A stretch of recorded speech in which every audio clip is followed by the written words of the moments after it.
Assalamu alaikum students. Today I am going to tell you about Imaduddin Muhammad bin Qasim and how Islam reached India. But before I formally start my lecture, I just want to mention a very important thing, that the year AD 712 was an important year for Islam. Now, coming back to the topic, how Islam reached this part of the land where we all live now, that is Sindh.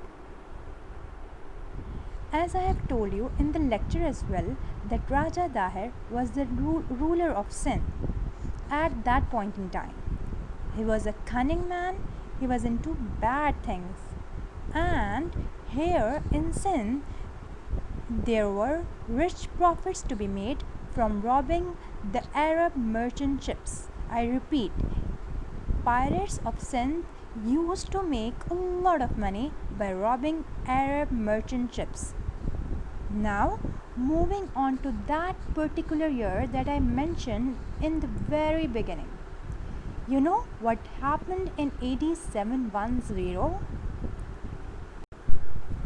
The pirates of Dibble on the Indus Delta seized an Arab ship carrying precious gifts and slaves from the king of Sri Lanka to Caliph Walid in Damascus.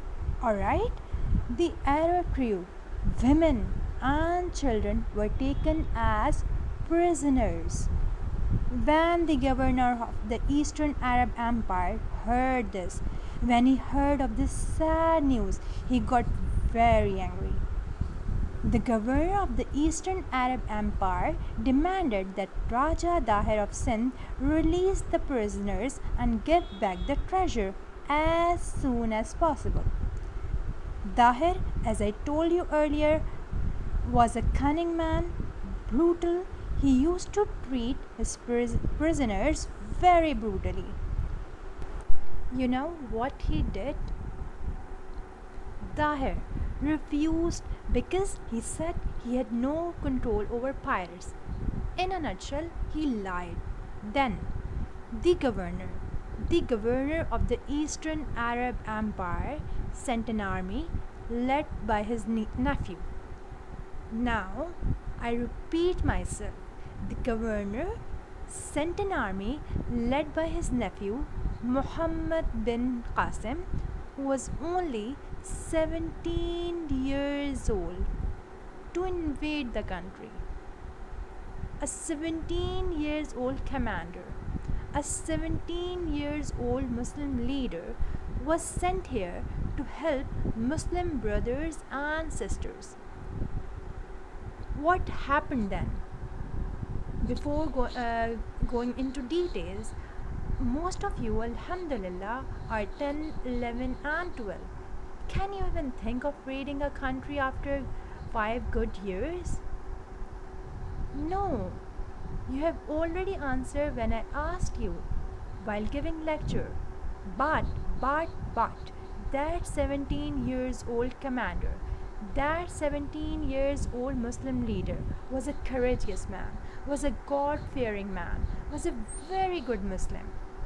And Allah Ta'ala helps those who help others. What happened next? The Arab army travelled along Alexander's old escape route through the Makran desert, which they had captured from the Hindu ruler. The port of Dibble, where the pirates were based, soon fell to the Arab Empire. Other cities surrendered, or either they were captured as the army marched inland. Alright, then. What happened to Raja Dahir? Dahir was killed in a great battle, and with the capture of Multan, the war,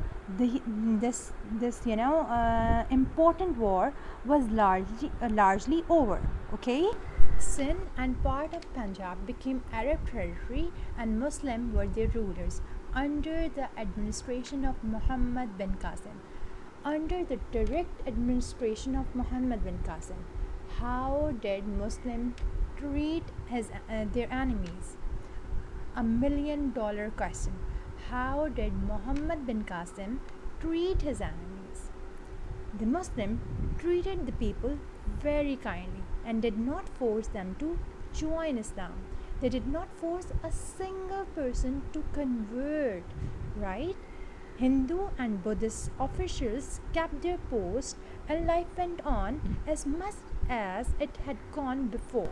Many Hindus and Buddhists did become Muslim because they were dissatisfied with their own religion. I've told you several times in class about their rigid caste system. They were sick of it. Now, last but not least, I am very glad and I am very proud that most of you have read the book I have given you 2 months back. This was a suggested reading, and most of you have read that. Those who have not yet read that can contact me, and I can give you the soft copy, the link of the soft copy if you don't have the hard copy with you. Assalamu alaikum.